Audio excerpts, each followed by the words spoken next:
তারেক রহমান গতকাল যেটি করলেন তা এদেশের রাজনীতিতে ইতিহাস হয়ে থাকবে চিরকাল। জামায়াতের আমির ডাক্তার শফিকুর রহমান এবং এনসিপি প্রধান নাহিদ ইসলামের সাথে এমন মুহূর্তই বলে দেয় বাংলাদেশের রাজনীতিতে ইতিবাচক পরিবর্তন আসছে। যেখানে অন্য সময় দেখা গেছে এক দল আরেক দলকে নিয়ে কাদা ছুড়াছুড়ি করতে, সেখানে নির্বাচনে পাশ করে বিরোধী দলের দুই নেতার সাথে দেখা করে কুশল বিনিময় করা নিশ্চিতভাবে এদেশে বিরল কীর্তি। এমনকি নাহিদ ইসলামের বাসা থেকে বের হয়ে যাওয়ার সময় যেভাবে সার্জিস আলম এবং নাহিদ ইসলামকে বুকে জড়িয়ে ধরেন তারেক রহমান, সেই ঘটনা নতুন বাংলাদেশের স্বপ্ন দেখায় আমাদের। জুলাই আন্দোলনের পর স্বৈরাচার শেখ হাসিনা বিদায় নিলে সবাই বাংলাদেশের রাজনীতিতে ইতিবাচক পরিবর্তনের স্বপ্ন দেখা শুরু করে।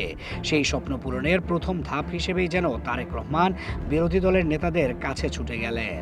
ত্রয়োদশ জাতীয় সংসদ নির্বাচনে বিপুল ভোটে এগিয়ে থেকে প্রধানমন্ত্রী নির্বাচিত হয়েছেন তারেক রহমান, যেখানে বিরোধী দল হিসেবে ঠাঁই হয়েছে জামায়াত ইসলাম ও এনসিপি সহ 11 দলীয় জোটের। আর নিজে প্রধানমন্ত্রী নির্বাচিত হয়ে গতকাল দলের শীর্ষ নেতাকর্মীদের নিয়ে জামায়াত ইসলামীর আমির ডাক্তার শফিকুর রহমানের বাসায় হাজির হন তারেক রহমান। এরপর সেখান থেকে যান এনসিপির আহ্বায়ক নাহিদ ইসলামের বাসায়। সেখানে উভয় দলের শীর্ষ নেতাদের সাথে সৌহার্দ্য বিনিময় এবং আলোচনা করেন তিনি। তারেক রহমানের কাছে এমন শিষ্টাচার এবং আচরণই তো সবাই আশা করে।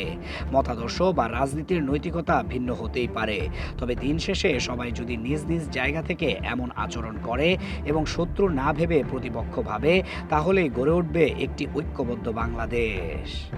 অতীতের শাসনামলে দেখা গেছে বিরোধী দলীয় নেতাকর্মীদের নানানভাবে অত্যাচার ও শোষণ করতে, যার কারণে দীর্ঘ 17 বছরে বিএনপির অনেক সমর্থকদের জীবন বিপন্ন হয়েছে।